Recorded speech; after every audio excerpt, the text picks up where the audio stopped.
La puissance du pardon. Introduction. Bien-aimés, l'un des plus grands dons que Dieu a accordé à l'humanité est le don du pardon. Sans le pardon, aucun de nous ne pourrait se tenir devant un Dieu saint et juste. Le pardon n'est pas seulement un attribut divin, c'est aussi un commandement divin pour nous. Pourtant, c'est l'une des vertus les plus difficiles à vivre.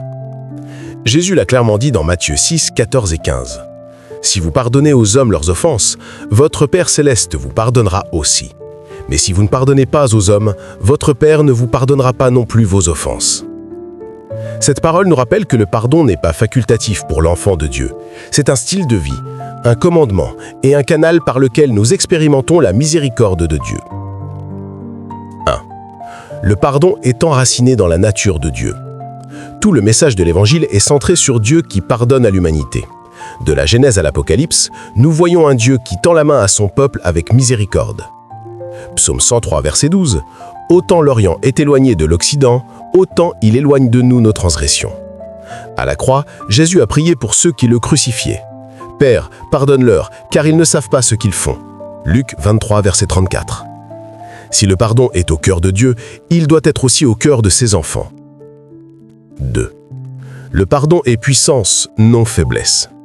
Beaucoup pensent que pardonner rend faible, mais c'est le contraire. Il faut plus de force pour pardonner que pour garder rancune. Le pardon libère celui qui pardonne. L'amertume et le ressentiment sont des chaînes lourdes qui nous enferment, mais le pardon brise ces chaînes. Le pardon restaure les relations. Ce que l'ennemi essaie de détruire par l'offense, Dieu peut le guérir par le pardon. Le pardon démontre la maturité spirituelle.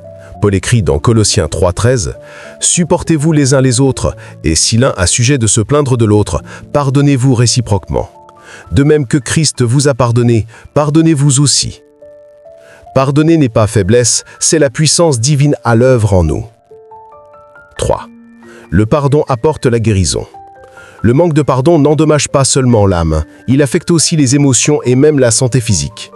Des études médicales montrent que l'amertume et le ressentiment peuvent entraîner stress, anxiété et maladie.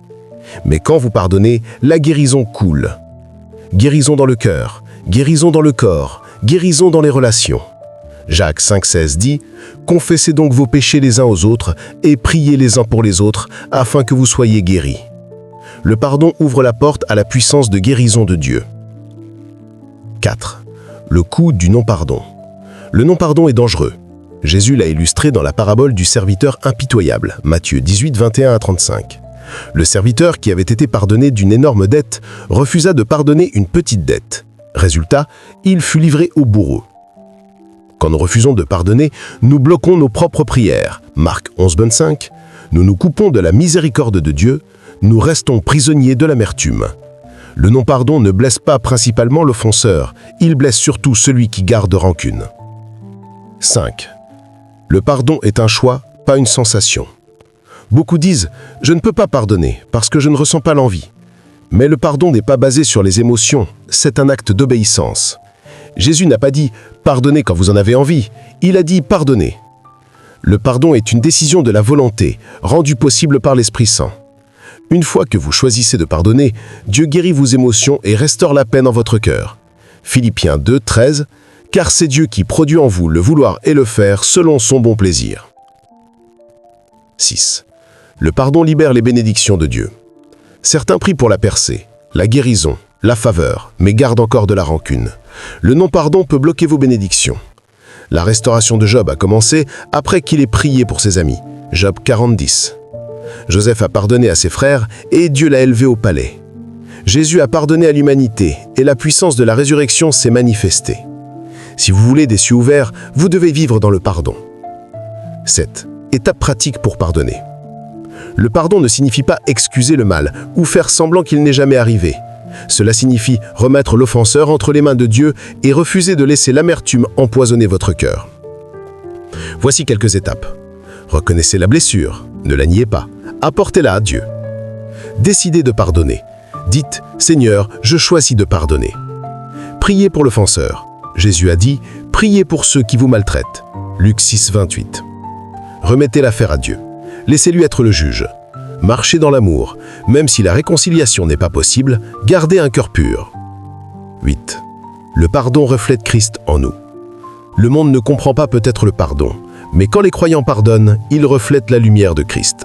Jésus a dit en Jean 13,35 « À ceux-ci tous connaîtront que vous êtes mes disciples, si vous avez de l'amour les uns pour les autres. » Le pardon est la plus haute expression de l'amour. L'amour ne tient pas compte du mal. 1 Corinthiens 13,5. Quand nous pardonnons, nous démontrons au monde que Jésus vit en nous. Conclusion. Bien-aimés, le pardon n'est pas toujours facile, mais il est toujours puissant. Il libère la guérison, restaure la paix et ouvre la porte aux bénédictions de Dieu. Rappelez-vous, vous avez été pardonnés d'un grand prix par Dieu, donc vous êtes capables de pardonner aux autres. Éphésiens 4,32 « Soyez bons les uns envers les autres, compatissants, vous pardonnant réciproquement, comme Dieu vous a pardonné en Christ. » Prière de clôture. Père, nous te remercions pour le don du pardon. Nous reconnaissons que parfois nous avons du mal à lâcher la peine, mais aujourd'hui, nous choisissons de pardonner comme tu nous as pardonné. Guéris nos cœurs, restaure notre paix et aide-nous à marcher dans l'amour et la liberté. Au nom de Jésus. Amen. Est-ce que tu veux aussi que je fasse une version courte de 5 minutes en français, idéale pour les réseaux sociaux ou un petit culte à partir de ce message ?